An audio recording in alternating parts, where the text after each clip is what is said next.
किया गया है। इसमें लोकसभा और विधानसभाओं में महिलाओं के लिए 33% रिजर्वेशन का प्रावधान है।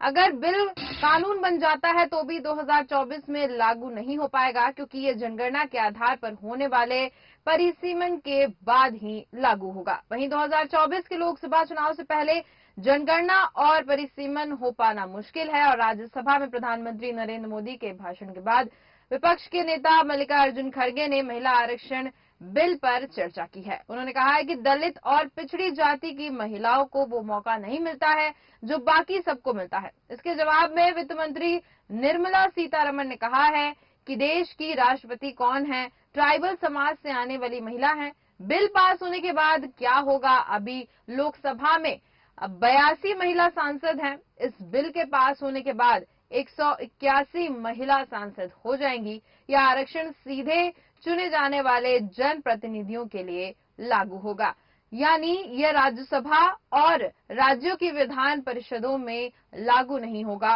लोकसभा में 543 सीटों में 131 एसटी/एससी के लिए आरक्षित हैं। इनका 1/3 यानी कि लगभग 64 सीटें एसटी/एससी महिलाओं के लिए रहेंगी। तब बाकी महिलाओं के लिए 137 सीटें भी बचेंगी। और इसी पर ज्यादा चर्चा के लिए हमारे साथ देश न्यूज के एडिटर इन चीफ जय श्रीवास्तव जी जुड़ चुके हैं। सर, बहुत बहुत स्वागत है आपका देश न्यूज पर। धन्यवाद।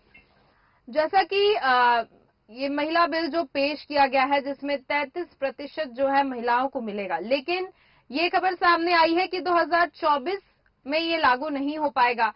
क्या कुछ और जानकारी इसमें सामने निकल आई है?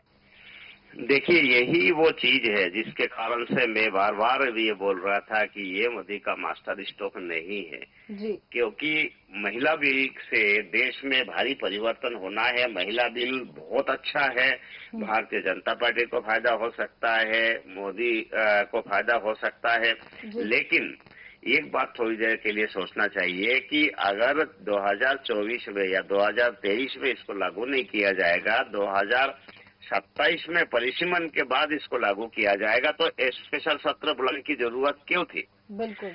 तो इसी कारण से जो कल जो बहस हुई और आज दिन भर उसी में बहस होना है, बहस होके अगर महिला बिल पारित होना है, उसके बावजूद 2 दिन बचेगा 21 और 22 में। रिपीट कर रहा हूँ फिर से, तो 21 और 22 में तारीख को कोई ना कोई बड़ा बिल आने वाला है, जिस कारण से ये स्पेशल सत्र को बुलाया गया है। मैं आपको ये बताना चाहता हूँ, जो महिला बिल है इसका एक बहुत बड़ी तैयारी के बाद ही ये लागू की जा सकती है, क्योंकि इसमें एक टेक्निकल चीज ये है कि आज यदि लागू किया जाता है तो परिसीमन 2026 में कंप्लीट हो जाएगा और 2027 में जो परिसीमन के बाद सीटों का बंटवारा होगा, परिसीमन को मैं आपको विस्तार पूर्वक बताना चाहता हूँ। उसमें ये होगा कि जो वर्तमान लोकसभा के सीटें हैं उस पर विचार किया जाएगा। बहुत जगह है जो मतदाता बहुत ज्यादा है, बड़ा लोकसभा है, उन सब को छोटे छोटे करके उसमें कई सीटों को बढ़ाया जाएगा। उसके बाद ये सब लागू किया जाएगा। तब तक ये तैयारी की जाएगी कि किस सीट को तोड़ा जाए, किस सीट को कहाँ से जोड़ा जाए, इस प्रकार से जो है जोड़ तोड़ करके ये परिसीमन किया जाएगा। उसके बाद ये आरक्षण जो है लागू की जाएगी। तो मुझे लगता है कि जो फायदा देश को होने वाला है महिलाओं के लिए, अभी ये घोषणा करके कानून पारित करके छोड़ दिया जाएगा। और 2027 में आप देखिए, 2027 में भी कोई इलेक्शन, छोटे मोटे इलेक्शन है, विधानसभा के इलेक्शन है, लेकिन 29 में जाके लोकसभा का इलेक्शन है। और अगर ये 2027 को पारित भी कर दिया जाता है तो लागू होगा 2029 में जाके। तो इसीलिए आज से अभी 6 साल है, मतलब अभी अगर बिल पास किया जाता है तो लोकसभा में लागू होने के लिए 6 वर्ष है। तो अभी बहुत लंबा समय में इंतजार करना पड़ेगा। भले ही कानून पास हो जाए, लेकिन इंतजार बहुत लंबी है। और इसी कारण से मुझे लगता है कि इस पर बड़े स्तर पे काम किया जाएगा। और परिसीमन भी जो है, अभी देखिए जम्मू कश्मीर वहाँ अभी इलेक्शन की बात केवल इसीलिए नहीं हो पा रही क्योंकि वहाँ परिसीमन की प्रक्रिया पूरी नहीं हुई। तो ये समय लगेगा, और ये कोई अभी बहस का बहुत ज्यादा बड़ा मुद्दा नहीं है, क्योंकि जब आएगा, जब परिसीमन होगा तब देखा जाएगा। हमें देखना ये है जो कल का दिन है और जो परसों का दिन है, इस पे क्या बिल आने वाला है, ये कौन सा हंगामा होने वाला है, जिस कारण से जो है हाँ बड़े पैमाने पे जो बहस आयोजनी है, ये देखा है कि दोनों पक्ष तैयार है, सभी उसमें कोई परेशानी आएगी नहीं। बिल के भीतर जो बिल है उसमें दिक्कत आएगी, जैसे कि SC/ST का बिल है। अब सपोज कर उदाहरण में देना चाहता हूँ, मान के चलिए कि 75 जो आदिवासियों के लिए आरक्षित है, तो मान के चलिए कि उसमें 3 हिस्से हो जाएंगे, मतलब जो ट्राइबल के लिए आरक्षित है उसमें 25 महिलाएं लड़ेगी, जो SC के लिए आरक्षित है उसमें 33% जो है महिलाएं उसमें हिस्सेदार बनेगी।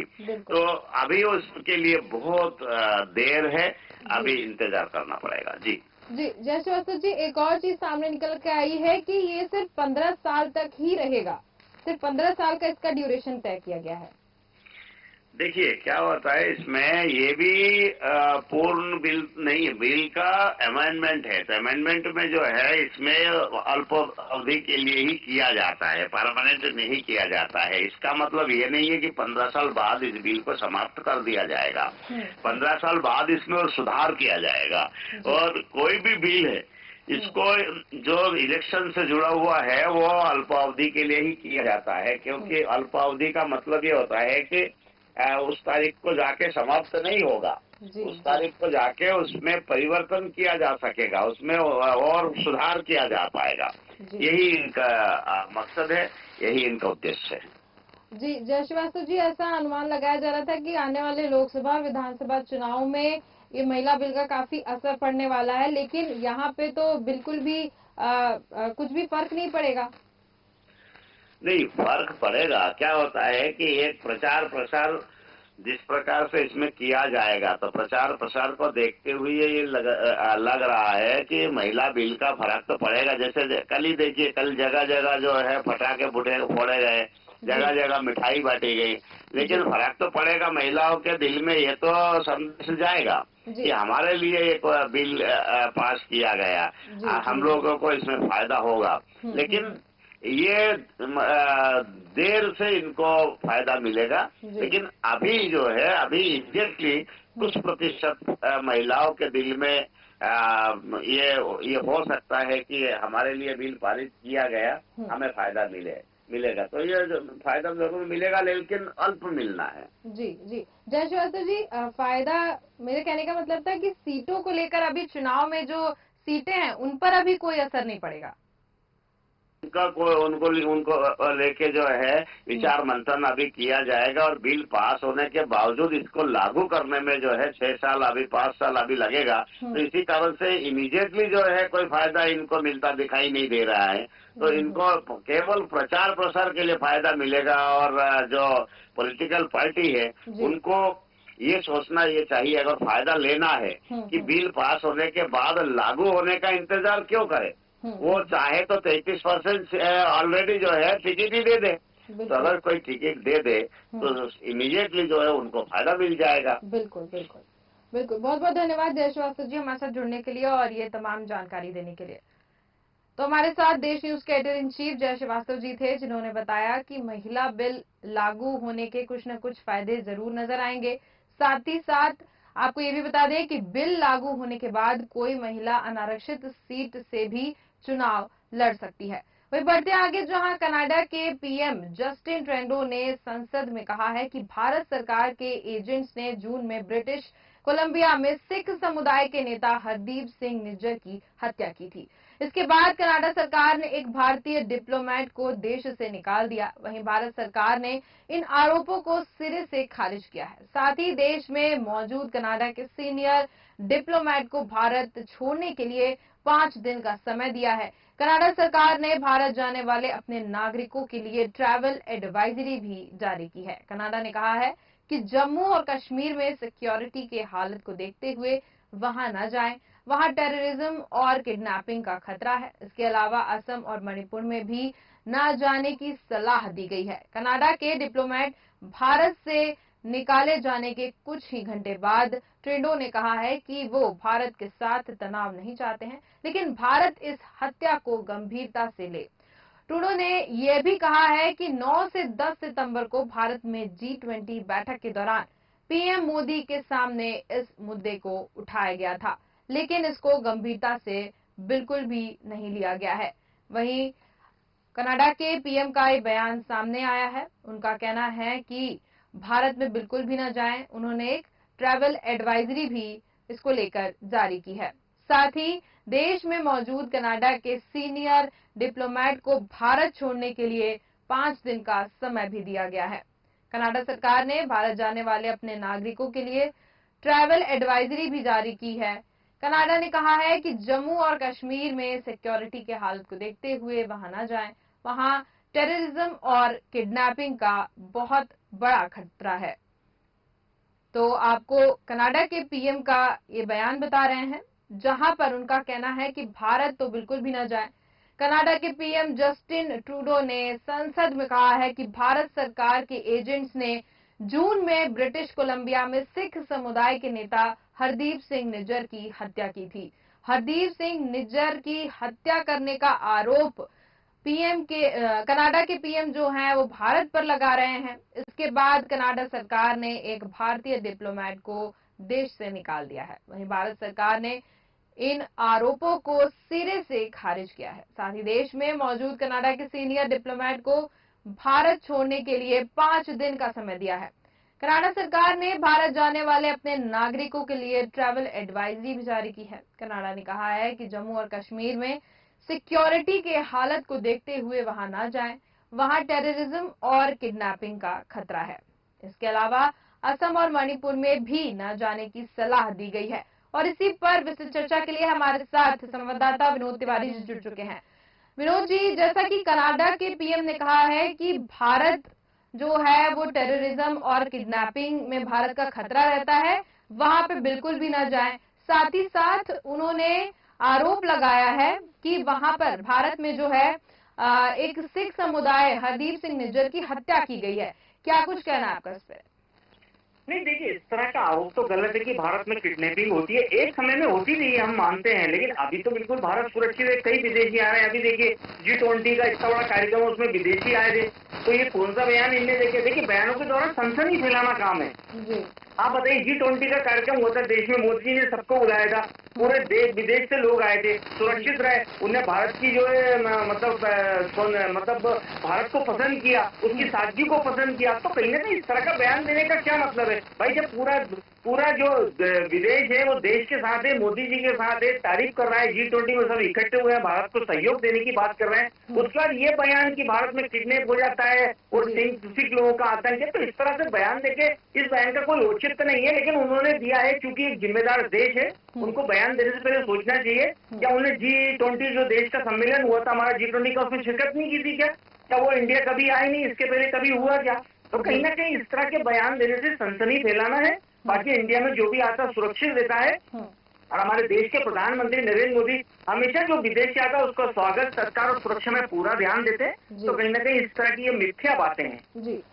विनोद जी, जो कनाडा के पीएम है, उन्होंने मणिपुर में जो हुआ है उसको लेकर कहा है कि भारत में मणिपुर जैसे जो वहाँ पे जो कांड हुआ है उसको लेकर काफी गंभीर ये है, लेकिन भारत के लोग इस पर बिल्कुल भी ध्यान नहीं दे रहे हैं और इस मामले को नजरअंदाज कर रहे हैं। क्या कहना आपका इस पर? नहीं, देखिए, मणिपुर का मामला दूसरा है। मणिपुर में हिंसा जो हो रही है उसके पीछे का कुछ और कारण है। उस पर लगातार प्रशासन नजर बनाए हुए है, और देखिए लगातार उसको जो है ध्यान देते हुए मोदी जी सुरक्षा पर ध्यान दे रहे हैं, और कई समय से उसमें कोई अनैतिक इस तरह की घटना की खबर नहीं आई है। लेकिन जो पहले घटना हुई है उसको ही बढ़ा चढ़ाकर बताया गया है। मणिपुर की घटना को प्रधानमंत्री नरेंद्र मोदी ने बहुत गंभीरता से लिया था। उसके बाद लगातार जो है गृह मंत्री अमित शाह वगैरह ये सब उस घटना को रोकने के लिए उधर काफी समय से इस पे विराम लगा हुआ है। तो मणिपुर की घटना हुई थी, वो घटना काफी गंभीर थी, लेकिन जिस तरह से हमारे देश की सरकार ने काम किया उसको रोका, ये सराहनीय कार्य है। स्नेहा जी जी। विनोद जी, ये जो कनाडा के पीएम हैं, उन्होंने अपने नागरिकों के लिए अगर वो भारत जा रहे हैं तो ट्रैवल एडवाइजरी जारी की है, और कहा है कि जम्मू और कश्मीर में सिक्योरिटी के हालत बिल्कुल खराब हैं, वहां पर टेररिज्म हो रहा है, तो अपने देश के लोगों को उन्होंने कहा है कि आप भारत तो बिल्कुल भी न जाए। नहीं देखिए, आपको बताऊं, टेररिज्म होता था, जम्मू कश्मीर में आतंकवाद फैला हुआ था, ये हम मानते, लेकिन देखिए जब से हमारे यहाँ मोदी सरकार आई है, देखिए ये कहने की बात नहीं है, कोई अब मोदी सरकार की तारीफ नहीं कर रहा देश में, लेकिन हम ये कहना चाह रहे हैं कि मोदी सरकार जब से आया है काफी व्यवस्था में सुधार हुआ है। देखिए लगातार आतंकवादियों को गिरफ्तार किया जा रहा, उनको खत्म किया जा रहा। अभी कुछ दिन पहले आतंक अनंतनाग में हुआ था, उसमें भी उन्होंने सफाया कर दिया। तो कहीं ना कहीं सुरक्षा की दृष्टि रखी जा रही है, लेकिन कुछ ऐसे लोग होते हैं, मानसिक विकृति उनकी इस तरह की होती है, जो इस तरह के मतलब कार्य करके पूरे देश को बदनाम करते हैं। जम्मू कश्मीर में भी यही हुआ है, अनंतनाग में जो घटना हुई थी उसके बाद क्या हुआ, फिर एक बार लगा कि आतंकवाद सर उठा रहा है, लेकिन जिस तरह से आतंकवाद को कुचला है, तो कहीं ना कहीं आतंकवाद पे लगाम लगी हुई है। और जो कनाडा के प्रधानमंत्री है, जो भी ये नेता कह रहे हैं ये चीज, ये गलत है। सबको सुरक्षा दी जाती है। मोदी जी का प्रथम उद्देश्य यही है कि हमारे देश में, भारत देश में अगर कोई टूरिज्म के लिए भी आता है तो उसकी रक्षा करना है, सुरक्षा देना भारत का कर्तव्य है। स्नेहा जी, बहुत बहुत धन्यवाद विनोद तिवारी जी हमारे साथ जुड़ने के लिए और ये तमाम जानकारी देने के लिए। तो कनाडा के पीएम ने ये बयान दिया है कि भारत जाना बिल्कुल सुरक्षित नहीं है। साथ ही साथ आपको ये भी बता दें कि कनाडा के डिप्लोमेट को भारत से निकलने जाने के कुछ दिन के और कुछ घंटे का समय दिया गया है। साथ ही साथ ट्रूडो का कहना है कि 9 से 10 सितंबर को भारत में जो G20 बैठक के दौरान उन्होंने पीएम मोदी के सामने इस मुद्दे को उठाया था, लेकिन इसको ज्यादा गंभीरता से नहीं लिया गया है। चलिए बढ़ते हैं आगे, जहां चुनाव के मौके पर नेताओं के दल बदलने का सिलसिला लगातार जारी है। इस मामले में अब तक कांग्रेस फायदे में है। यही वजह है कि भाजपा के असंतुष्ट नेता बिना देर किए कांग्रेस का दामन थाम रहे हैं। मौका ही नजाकत को प्रदेश कांग्रेस के बड़े नेताओं ने पहले ही भांप लिया था। उन्होंने इसके लिए एक खास रणनीति भी बनाई है। अंदरूनी तौर पर इसे ऑपरेशन पंजा भी कहा जा रहा है। पार्टी के नेताओं ने सिर्फ संभाग और जिला स्तर पर नहीं बल्कि ब्लॉक स्तर पर भी पार्टी के नेताओं को भाजपा के असंतुष्टों के संपर्क में रहने को कहा है। कांग्रेस की इस रणनीति के तहत बुधवार को प्रदेश कांग्रेस कार्यालय में पीसीसी चीफ कमलनाथ की मौजूदगी में महाकौशल, नर्मदापुरम, मालवा इलाके के कई बीजेपी नेता इस समारोह में कांग्रेस की सदस्यता लेंगे। इस रणनीति के तहत कांग्रेस मुख्यमंत्री शिवराज सिंह चौहान के विधानसभा क्षेत्र बुधनी में भी भाजपा में सेंध लगाने में कामयाब रही है। बुधनी क्षेत्र के भाजपा नेता राजेश पटेल भी समर्थकों के साथ बुधवार को कांग्रेस की सदस्यता लेंगे, ये सबसे बड़ी बात है। वहीं प्रदेश नेतृत्व के संभाग, जिले और ब्लॉक स्तर के नेताओं को यह नसीहत भी दी है कि बीजेपी नेताओं को कांग्रेस में शामिल करने से पहले हर पहलू पर देख परख लें। वहीं आपको खबर बता रहे हैं भोपाल से, जहां कई कांग्रेस बीजेपी के नेता जो हैं वो कांग्रेस में शामिल होने वाले हैं। साथ ही साथ यहां पर पीसीसी चीफ कमलनाथ की मौजूदगी में बुधवार को ये कांग्रेस का दामन थामेंगे बीजेपी के नेता। साथ ही आपको बता दें कि इसकी वजह यह है कि भाजपा के असंतुष्ट नेता बिना देर किए कांग्रेस का दामन थाम रहे हैं। मौके की नजाकत को प्रदेश कांग्रेस के बड़े नेताओं ने पहले ही भांप लिया था, क्योंकि कांग्रेस ऐसी रणनीति बना रही है कि जो भी भाजपा के असंतुष्ट नेता हैं उनको कांग्रेस में शामिल करने का वो काम कर रही है। ये कांग्रेस की रणनीति है। इसी की तरह उन्होंने इसके लिए एक खास रणनीति भी बनाई है। अंदरूनी तौर पर इसे ऑपरेशन पंजा भी कहा जा रहा है। कांग्रेस ने इसको ऑपरेशन पंजा नाम दिया है। पार्टी के नेताओं ने सिर्फ संभाग और जिला स्तर पर नहीं बल्कि ब्लॉक स्तर पर भी पार्टी के नेताओं को भाजपा के असंतुष्टों के संपर्क में रहने को कहा है। और वहीं कांग्रेस की इस रणनीति के तहत बुधवार को प्रदेश कांग्रेस कार्यालय में पीसीसी चीफ कमलनाथ की मौजूदगी में महाकौशल, नर्मदापुरम, मालवा इलाके के कई बीजेपी नेता इस समारोह में कांग्रेस की सदस्यता लेंगे। इस रणनीति के तहत कांग्रेस मुख्यमंत्री शिवराज सिंह चौहान के विधानसभा क्षेत्र बुधनी में भी भाजपा में सेंध लगाने में कामयाब रही है। और इसी पर विस्तृत जानकारी के लिए हमारे साथ देश न्यूज के एडिटर सूरज पाठक जी जुड़ चुके हैं। सूरज जी, बहुत बहुत स्वागत है आपका देश न्यूज पर। जी धन्यवाद। सूरज जी, यहाँ पर महाकौशल, नर्मदापुरम और मालवा इलाके के कई बीजेपी नेता जो हैं वो कांग्रेस का दामन थामने जा रहे हैं, क्या कहना है आपका उस पर? देखिए स्नेहा, ये चुनाव से पहले जी दल बदल और पाला बदल की राजनीति होती रहती। जी जिस नेता को लगता है कि जिस पार्टी के लिए वह काम कर रहा था जी उस पार्टी से उसे टिकट नहीं मिलनी है हम्म, तो वो पाला बदल लेता है। जी ये बहुत साधारण सी प्रक्रिया है। जी और रही बात की, जैसा कि आपने बताया कि नर्मदापुरम, मालवा और महाकौशल, हम्म, महाकौशल कमलनाथ का गढ़ माना जाता है। हम्म, और महाकौशल की जिन सीटों पर अभी कांग्रेस के विधायक हैं वर्तमान में, उनको एक जिम्मेदारी दी गई। जी क्योंकि लंबे समय से एक बात चल रही थी कि भारतीय जनता पार्टी में हम्म, कुछ नेता अपने आप को उपेक्षित महसूस कर रहे हैं। जी नेताओं की नाराजगी चल रही थी। हम्म, अब सीटें केवल 230 ही हैं, हम्म, लेकिन एक एक सीट पर दावेदार बहुत हैं। जी तो जो नाराज नेता हैं, जिनको लग रहा है कि पार्टी में उनकी उपेक्षा की जा रही है या उनकी पूछ परख नहीं हो रही है, तो ऐसे नेताओं से संपर्क साधने के लिए कांग्रेस ने अपना एक अभियान चलाया है हम्म, और स्थानीय नेताओं को उसकी जिम्मेदारी दी गई। हम्म, और वो स्थानीय कांग्रेसी नेता उन भारतीय जनता पार्टी के नेताओं से संपर्क में है। हालांकि कांग्रेस को इससे कोई बहुत बड़ा फायदा नहीं होने वाला है। कांग्रेस केवल भीड़ इकट्ठी कर देगी। ये जो नेता कांग्रेस में शामिल हो रहे हैं, ना तो इनका कोई बड़ा जनाधार ही है, जी ना ही इनके साथ कोई बहुत बड़ी भीड़ ही। हम्म, ये केवल कांग्रेस में भीड़ इकट्ठी की जा रही है। जी और भारतीय जनता पार्टी के लिए एक तरह से ये अच्छा भी है। हम्म, यदि वो नेता भारतीय जनता पार्टी में रहकर भारतीय जनता पार्टी के प्रत्याशी के लिए या पार्टी के विरुद्ध काम करते तो उससे भारतीय जनता पार्टी को नुकसान पहुंच सकता था। बिल्कुल लेकिन अब चूंकि वो कांग्रेस का दामन थाम रहे हैं, हम्म, तो ऐसे में पार्टी को स्पष्ट रहेगा कि ये हमारे नहीं है।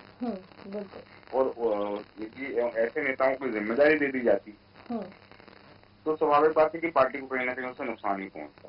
बिल्कुल तो एक तरह से भारतीय जनता पार्टी के लिए अच्छा ही है और कांग्रेस के लिए इतना मुफ्त साबित नहीं होने वाला है, क्योंकि जो भारतीय जनता पार्टी से नेता आ रहे हैं वो खुद को वो असंतुष्ट नेता हैं। जी जी और असंतुष्ट को कोई संतुष्ट नहीं कर सकता। बिल्कुल बिल्कुल यदि आज ये बात आ रही है कि वो उन्हें टिकट ना मिलने की वजह से कि उन्हें टिकट नहीं मिल सकती है, इस तरह की कयास हैं, तो वो पार्टी छोड़ रहे हैं। तो स्वाभाविक बात है कि उनकी उम्मीद है कि कांग्रेस उनको टिकट देगी। यदि कांग्रेस ने उनको टिकट नहीं दिया तो क्या फिर वो दूसरी पार्टी का दामन थाम लेंगे? बिल्कुल बिल्कुल इस तरह की जो चीजें हैं, तो ये दल बदल और पाला बदल तो होता रहता है जी लेकिन इस तरह के नेताओं का अपना जनाधार जो है वो इतना मजबूत नहीं होता है। बिल्कुल बिल्कुल जी सूरज जी, लेकिन यहाँ पर एक खबर सामने आई है जहाँ पर मुख्यमंत्री शिवराज सिंह चौहान का जो विधानसभा क्षेत्र है बुधनी, वहां से राजेश पटेल भी कांग्रेस में शामिल होने जा रहे हैं। ये सबसे बड़ी बात है। नहीं, देखिए, राजेश पटेल कौन है?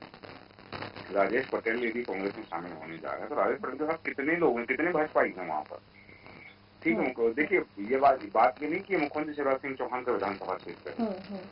जैसा कि मैंने पहले भी कहा कि हर क्षेत्र में एक पार्टी, यदि भारतीय जनता पार्टी की बात करें तो भारतीय जनता पार्टी के हर विधानसभा क्षेत्र में सैकड़ों हजारों कार्यकर्ता है। जी पार्टी जैसे कहते हैं कि परिवार से एक मुखिया सबको संतुष्ट नहीं रख सकता एक समय में, ऐसा ही पार्टी में होता है। कभी कोई पद की मांग की गई हो, कभी किसी अभिलाषा पूर्ण करने की मांग की गई हो, ऐसा ना हो पाया हो और आप नाराज हो जाएं, तो ये वो नाराज लोग हैं।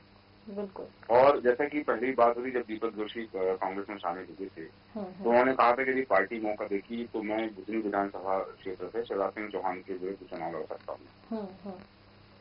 अब यहाँ जो सियासी समीकरण बनते हुए नजर आ रहे हैं, जैसा सियासी गलियारों में चर्चा है कि खुद मुख्यमंत्री शिवराज सिंह चौहान या पूर्व भारतीय जनता पार्टी से पूर्व मुख्यमंत्री कमलनाथ कांग्रेस से खुद चुनाव नहीं लड़ने वाले, तो अब ऐसी स्थिति में वहाँ पार्टी कोई और प्रत्याशी उतार सकती है। बिल्कुल। भारतीय जनता पार्टी की ओर से, जैसा कि पहले भी हम इस बार इस विषय में चर्चा कर चुके हैं कि सर्वे कराए गए हैं, सर्वे के आधार पर प्रत्याशी चयन किया जा रहा है जी। और ऐसे में यदि कोई किसी विधानसभा क्षेत्र से कोई पार्टी में शामिल अगर हो जाता है तो जैसे आपने राजेश पटेल का जिक्र किया कि बुधनी विधानसभा क्षेत्र से राजेश पटेल कांग्रेस का दामन थाम रहे हैं। राजेश पटेल, क्या पिछला जो चुनाव हुआ है 2018 का, 2018 में राजेश पटेल ने मुख्यमंत्री शिवराज सिंह चौहान को विधानसभा क्षेत्र से जिताने में क्या भूमिका निभाई? बिल्कुल। ये एक महत्वपूर्ण प्रश्न है। यदि उनकी अनुपस्थिति से भारतीय जनता पार्टी को कोई हानि पहुंचने वाली है, उनके पार्टी छोड़ने से यदि मतदाताओं पर कोई असर पड़ने वाला है तो पार्टी के लिए एक बड़ी बात जरूर हो सकती है कि वो उस डैमेज को कैसे कंट्रोल करेगी। जैसे 39 प्रत्याशियों की सूची जारी की गई, उस 39 में से 16 जगह पर 16 विधानसभा सीटों पर घोषित प्रत्याशी का विरोध भी किया गया। तो वो विरोध पार्टी के लिए मायने रखता है, बिल्कुल, क्योंकि प्रत्याशी के समर्थन में लोगों का ना होना, और उन्होंने स्वाभाविक बात है, जैसे मैंने कहा कि दावेदार बहुत होते हैं, एक चीज से कई दावेदार होते हैं। अब पार्टी हर किसी को तो प्रत्याशी नहीं बना सकती। तो आज जैसे अभी बात आ रही है चाचौड़ा सीट से जिसका नाम घोषित किया गया, उनके अगेंस्ट में जो है, अब वो कांग्रेस में शामिल हो नहीं सकते, क्योंकि स्वाभाविक बात है कांग्रेस से प्रत्याशी जो है चाहे कि वहाँ किसकी घोषणा की जा सकती, तो उनकी जो विरोधी हैं वो आम आदमी पार्टी का दामन थामने वाली है, क्योंकि आम आदमी पार्टी से उनको टिकट मिलने की संभावना है। बिल्कुल। तो ऐसे ही मध्य प्रदेश में 2 ही बड़े दल माने जाते हैं, कांग्रेस और भारतीय जनता पार्टी। लेकिन आज जो भारतीय जनता पार्टी छोड़कर कांग्रेस में शामिल हो रहे हैं, या अभी तक जैसे 40 बड़े नेताओं का जो नाम बताया गया है, देश न्यूज पर ही इस बात की सूची प्रसारित की गई थी कि 40 नेताओं ने भारतीय जनता पार्टी छोड़ी, जिसमें भगत सिंह शेखावत का नाम भी था, विधायक वीरेंद्र रघुवंशी का नाम भी था, और भी अन्य नेताओं के नाम थे, दीपक जोशी सहित 40 लोगों की सूची जारी हुई थी, जिसमें देश न्यूज ने सूची जारी की थी कि 40 नेताओं ने भारतीय जनता पार्टी छोड़कर कांग्रेस का दामन थाम लिया है। आज कुछ लोग दामन और थाम रहे हैं कांग्रेस का। यदि इनकी भी अभिलाषा क्या है, उम्मीद क्या है कि यदि हमको भारतीय जनता पार्टी से टिकट मिलने की उम्मीद खत्म हो गई तो हम कांग्रेस में आ जाते हैं, कांग्रेस हमको टिकट दे दी। कांग्रेस ने भी टिकट नहीं दिया तो फिर ये क्या करेंगे, ये किसी दूसरी पार्टी में चले जाएंगे। यदि उस पार्टी ने टिकट नहीं दिया तो फिर, क्योंकि ये इस तरह की, देखिए राजनीति जो है वो महत्वाकांक्षा का ही क्षेत्र है, कि हर कार्यकर्ता हो चाहे नेता हो या उस क्षेत्र का कोई वरिष्ठ लीडर हो, तो उनकी अभिलाषाएं होती हैं, उनकी महत्वाकांक्षाएं होती हैं। और कहते हैं ना कि यदि घर में महत्वाकांक्षा पूरी नहीं हो रही तो बाहर नहीं जाया जाता है। बिल्कुल बिल्कुल, क्योंकि महत्वाकांक्षा घर में ही पूरी होती है। आज जो नवागत नेता हैं जो कांग्रेस में आ रहे हैं, कांग्रेस में वो वरिष्ठ नहीं कहलाएंगे। जैसे कि हम स्कूल का मैं एक उदाहरण देके आपको बताता हूँ कि स्कूल में जब कोई छात्र 12वीं कक्षा में होता है तो स्कूल का सीनियर पर्सन कहलाता है, ये सीनियर क्लास के। लेकिन जब वही 12वीं कक्षा उत्तीर्ण करके कॉलेज में जाता है तो फ्रेशर कहलाता है। बिल्कुल। तो ये भले ही वहाँ इन्होंने जो भी अपनी स्थिति बनाई हो भारतीय जनता पार्टी ने, कि अब तक जितने वर्षों में उन्होंने रहा हो, पार्टी के लिए कार्य किया हो, तो उनका कद धीरे धीरे बढ़ रहा होगा। लेकिन जब वो कांग्रेस में आ जाएंगे तो नवागत कहलाएंगे, कांग्रेस में फ्रेशर होंगे वो। बिल्कुल बिल्कुल। तो इनको यहाँ से फिर से शून्य से चीजें शुरू करनी होंगी। बिल्कुल। क्योंकि आज अपने क्षेत्र में यदि कोई नेता है अपने क्षेत्र में काम कर रहा भारतीय जनता पार्टी के लिए, कल तक वो भारतीय जनता पार्टी का प्रचार प्रसार कर रहा था, भारतीय जनता पार्टी की रीति नीति का बखान कर रहा था, कल तक वही भारतीय जनता पार्टी के नेताओं का गुणगान कर रहा था कि भारतीय जनता पार्टी की कार्यशैली बहुत अच्छी है, भारतीय जनता पार्टी की सरकार ने ये किया है, भारतीय जनता पार्टी की सरकार ने इतनी योजनाएं लॉन्च की हैं, केंद्र सरकार ने इतनी योजना लॉन्च की है। और आज जब वो कांग्रेस का दामन थाम लेंगे तो उन्हीं योजनाओं का, उन्हीं नेताओं का दुष्प्रचार करेंगे। बिल्कुल। कि ये पार्टी के नेता अच्छे नहीं हैं, इन्होंने ये किया है, इन्होंने वो किया है, पार्टी में भ्रष्टाचार चल रहा है, सरकार ने अच्छी योजनाएं लागू नहीं की है। तो कल तक जो योजनाओं का बखान कर रहे थे, आज उनके लिए वही योजनाएं बेकामी हो जाएंगी, बेनामी हो जाएंगी। बिल्कुल बिल्कुल। तो ऐसे लोगों की बातों पर जनता कितना भरोसा करेगी। बिल्कुल। बात यही है कि यदि वो आज अपने क्षेत्र में कांग्रेस का दामन थाम लेते हैं या कांग्रेस उनको प्रत्याशी बना देती है या वहाँ कांग्रेस के प्रत्याशी के लिए चुनाव प्रचार करते हैं, तो ऐसे लोगों का वहाँ के मतदाता कितना भरोसा कर पाएंगे कि जो व्यक्ति कल तक किसी का बखान कर रहा था, गुणगान कर रहा था, आज उनका दुष्प्रचार कर रहा। बिल्कुल। तो कल तक जब आप पार्टी में थे तो आपको पार्टी की बुराइयां नजर नहीं आ रही थी, सरकार की नीतियां बहुत अच्छी लग रही थी। आज आप पार्टी छोड़कर दूसरा पार्टी के दामन थाम लेते तो वही नीतियां, वही योजनाएं और वही भारतीय जनता पार्टी के लोग आपके लिए बुरे हो जाते। बिल्कुल बिल्कुल। ये निजी महत्वाकांक्षाएं हैं, स्वार्थ की राजनीति है, इसके अलावा और कुछ नहीं। जी, बहुत बहुत धन्यवाद सूरज पाठक जी हमारे साथ जुड़ने के लिए और ये तमाम जानकारी और विस्तृत चर्चा करने के लिए। तो जो कांग्रेस है वो ये रणनीति अपना रही है कि भारतीय जनता पार्टी के जो असंतुष्ट नेता हैं उनको शामिल कर ले, लेकिन ये भी नजर आ रहा है कि असंतुष्ट जो नेता हैं जो कांग्रेस में शामिल होना चाह रहे हैं वो कहीं ना कहीं असंतुष्ट ही रहेंगे, क्योंकि एक पार्टी से दूसरी पार्टी ये चुनाव के पहले तो होता ही है, लेकिन कहीं ना कहीं से अगर इनको यहाँ भी टिकट नहीं मिला तो फिर इनके पास क्या ऑप्शन बचेगा। तो कांग्रेस की इस रणनीति के तहत बुधवार को कांग्रेस कार्यालय में पीसीसी चीफ कमलनाथ की मौजूदगी में ये महाकौशल, नर्मदापुरम और मालवा इलाके के कई बीजेपी नेता ये समारोह में शामिल होकर और कांग्रेस की सदस्यता लेंगे। खबरों का सिलसिला लगता है जारी रहेगा। देखते रहिए देश न्यूज। नमस्कार।